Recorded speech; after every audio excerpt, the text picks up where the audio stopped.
Eventos Finais, capítulo 15. O selo de Deus e a marca da besta. Só duas classes. Só poderá haver duas classes. Cada participante é assinalado distintamente, ou com o selo do Deus vivo, ou com o sinal da besta ou de sua imagem. No grande conflito entre a fé e a descrença, todo mundo cristão estará envolvido. Todos tomarão partido. Aparentemente, alguns talvez não se engajem de um lado ou outro do conflito. Talvez não pareçam tomar partido contra a verdade, mas não se porão audazmente em campo a favor de Cristo, com receio de perder propriedades ou sofrer opróbrio. Todos esses serão incluídos entre os inimigos de Cristo. Ao nos aproximarmos do tempo do fim, a distinção entre os filhos da luz e os filhos das trevas será cada vez mais clara. Eles estarão cada vez mais em desacordo. Esta diferença é expressa nas palavras de Cristo: nascer de novo. Criados novamente em Cristo, mortos para o mundo e vivos para Deus. São estas as paredes de separação que dividem o celestial do terreno e descrevem a diferença entre os que pertencem ao mundo e os que são escolhidos do meio dele, os quais são eleitos e preciosos à vista de Deus. Membros da família são separados. Os que têm sido membros da mesma família são separados. Sobre os justos é colocado um sinal. Eles serão meus, diz o Senhor dos Exércitos, naquele dia que farei serão para mim particular tesouro. Poupá-los-ei como um homem poupa a seu filho que o serve. Os que forem obedientes aos mandamentos de Deus unir-se-ão com um grupo de santos na luz, entrarão na cidade pelas portas e terão direito à árvore da vida. Esse será tomado. Seu nome permanecerá no livro da vida, ao passo que os que com ele se associam terão a marca da eterna separação de Deus. Julgados pela luz que recebemos. Muitos que não tiveram o privilégio que nós tivemos entrarão no céu antes dos que tiveram grande luz, mas não andaram nela. Muitos viveram de acordo com a melhor luz que tiveram e serão julgados em conformidade com isso. Todos terão de esperar pelo tempo designado, até que as advertências tenham ido a todas as partes do mundo, até que suficiente luz e evidências tenham sido dadas a cada pessoa. Alguns terão menos luz que outros, mas cada um será julgado de acordo com a luz recebida. Foi-nos concedida grande luz a respeito da lei de Deus. Esta lei é o padrão do caráter. Requer-se agora que o homem viva de acordo com ela, e seremos julgados por essa lei no último grande dia. Nesse dia, os homens serão tratados segundo a luz que receberam. Os que tiveram grande luz e a desprezaram encontram-se em pior situação do que aqueles a quem não foram concedidas tantas vantagens. Eles exaltam a si mesmos, mas não ao Senhor. A punição imposta aos seres humanos será, em todos os casos, proporcional à desonra que eles causaram a Deus. Cada qual receberá esclarecimento bastante para fazer inteligentemente a sua decisão. Não há desculpa para cegueira voluntária. Ninguém será condenado por não fazer caso da luz e do conhecimento que nunca teve e não pôde obter. Muitos, porém, recusam obedecer à verdade que lhes é apresentada pelos embaixadores de Cristo, porque desejam acomodar-se ao padrão do mundo, e a luz que penetrou no seu entendimento, a luz que resplandeceu na alma, condená-los-á no juízo. Os que têm oportunidade de ouvir a verdade, mas não se esforçam para ouvi-la ou compreendê-la, pensando que, se não ouvirem, não serão responsáveis, serão considerados culpados perante Deus, como se a tivessem ouvido e rejeitado. Não haverá desculpa para os que preferem continuar no erro, quando poderiam compreender o que é a verdade. Em seus sofrimentos e morte, Jesus fez expiação por todos os pecados de ignorância, mas não foi tomada nenhuma providência para a cegueira voluntária. Não seremos considerados responsáveis pela luz que não atingiu nossa percepção, mas pela luz a que resistimos e que rejeitamos. Um homem não poderia compreender a verdade que nunca lhe foi apresentada, e não pode, portanto, ser condenado pela luz que nunca teve. A importância da beneficência prática. As decisões do último dia recaem sobre nossa beneficência prática. Cristo reconhece cada ato de beneficência como feito a Ele mesmo. Quando as nações se reunirem diante dele, não haverá senão duas classes, e seu destino eterno será determinado pelo que houverem feito ou negligenciado fazer por ele na pessoa dos pobres e sofredores.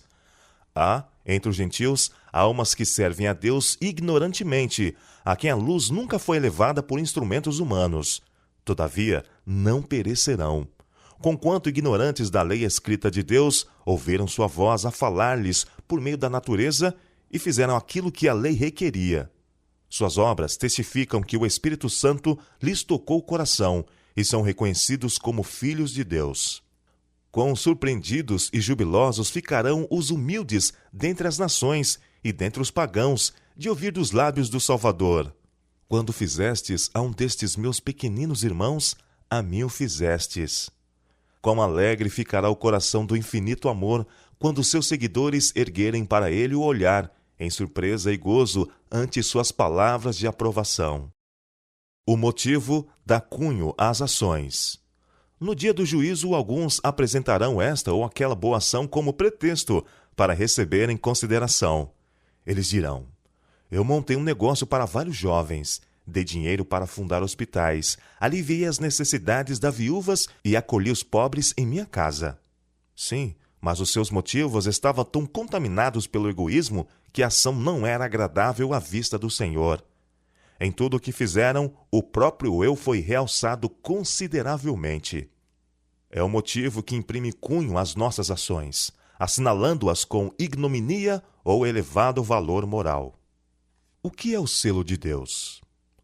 Logo que o povo de Deus estiver selado na fronte, não é algum selo ou marca que pode ser visto, mas a consolidação da verdade, tanto intelectual como espiritual, de modo que não possam ser abalados. Logo que o povo de Deus estiver selado e preparado para a sacudidura, ela ocorrerá. Na realidade, já começou. O selo do Deus vivo é colocado nos que guardam conscienciosamente o sábado do Senhor. Os que querem ter o selo de Deus na testa precisam guardar o sábado do quarto mandamento. A verdadeira obediência do sábado é o sinal de lealdade a Deus. De todos os 10 preceitos, só o quarto contém o selo do grande legislador, criador dos céus e da terra. A observância do memorial do Senhor, o sábado instituído no Éden, o sábado do 7º dia, é a prova de nossa lealdade a Deus.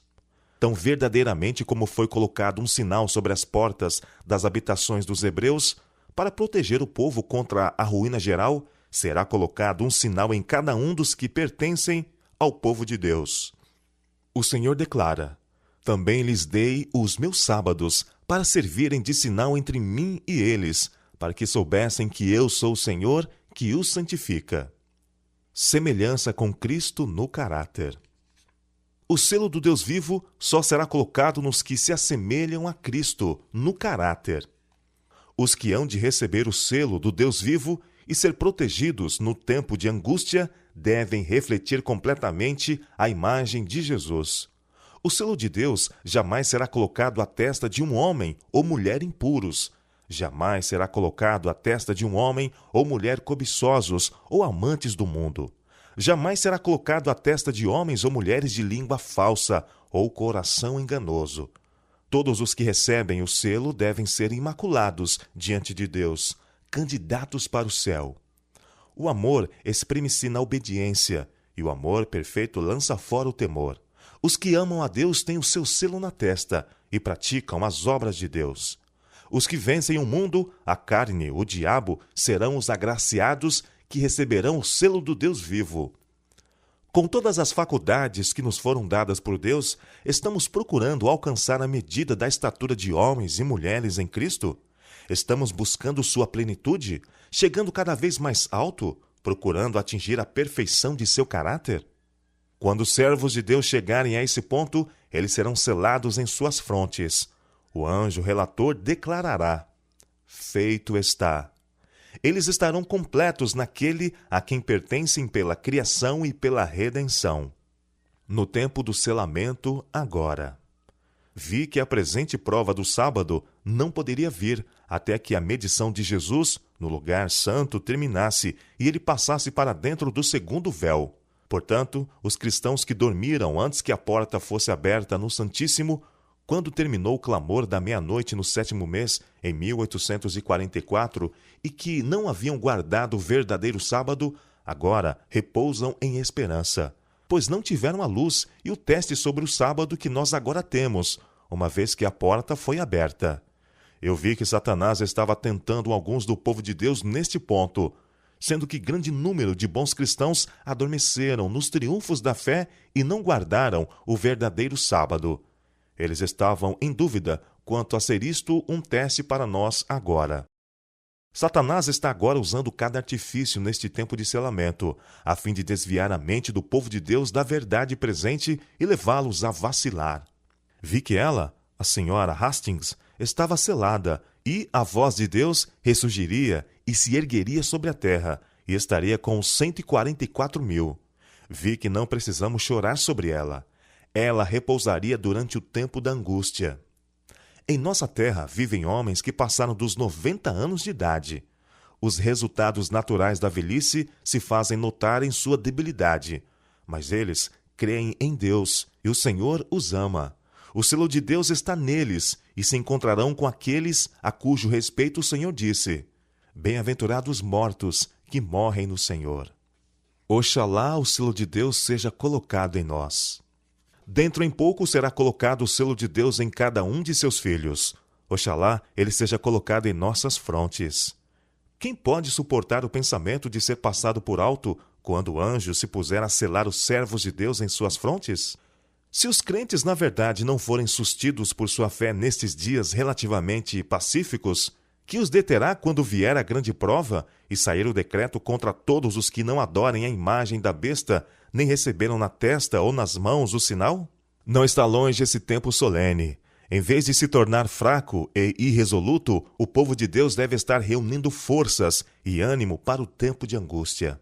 O que é a marca ou sinal da besta? João foi convidado a contemplar um povo distinto dos que adoram a besta ou a sua imagem, observando o primeiro dia da semana. A observância desse dia é o sinal da besta. O sinal da besta é o dia de repouso papal. Quando vier a prova, será mostrado claramente o que é a marca da besta. Ela é a observância do domingo. O sinal ou selo de Deus é revelado na observância do sábado do 7º dia, o memorial divino da criação. A marca da besta é o oposto disso, a observância do primeiro dia da semana. A todos, os pequenos e os grandes, faz que lhes seja dada certa marca sobre a mão direita ou sobre a fronte. Apocalipse capítulo 13, verso 16. Os homens não só não deverão trabalhar com as mãos no domingo, mas reconhecer com a mente que o domingo é o sábado. Quando é recebido o sinal da besta? Ninguém recebeu até agora o sinal da besta. A observância do domingo não é ainda o sinal da besta, e não será até que saia o decreto compelindo os homens a venerarem esse falso sábado. Chegará o tempo em que esse dia será a prova, mas esse tempo ainda não veio. Deus concedeu aos homens o sábado como sinal entre ele e eles, como uma prova da fidelidade deles. Os que, na grande crise que está perante nós, depois de receberem iluminação no tocante à lei de Deus, prosseguem desobedecendo e exaltando leis humanas acima da de Deus, receberão o sinal da besta. O sábado será a pedra de toque da lealdade, pois é o ponto da verdade especialmente controvertido. Quando sobrevier aos homens a prova final, traçar-se-á a linha divisória entre os que servem a Deus e os que não servem. Ao passo que a observância do sábado espúrio, em conformidade com a lei do Estado, contrária ao 4º mandamento, será uma declaração de fidelidade ao poder que se acha em oposição a Deus, é a guarda do verdadeiro sábado, em obediência à lei divina, uma prova de lealdade para com o Criador. Ao passo que uma classe, aceitando o sinal de submissão aos poderes terrestres, recebe o sinal da besta, a outra, preferindo o sinal da obediência à autoridade divina, recebe o selo de Deus. A imposição da observância do domingo é a prova. Ninguém é condenado sem que haja recebido iluminação, nem se compenetrado na obrigatoriedade do 4º mandamento. Mas quando for expelido o decreto que impõe o sábado espúrio e o alto clamor do terceiro anjo a advertir os homens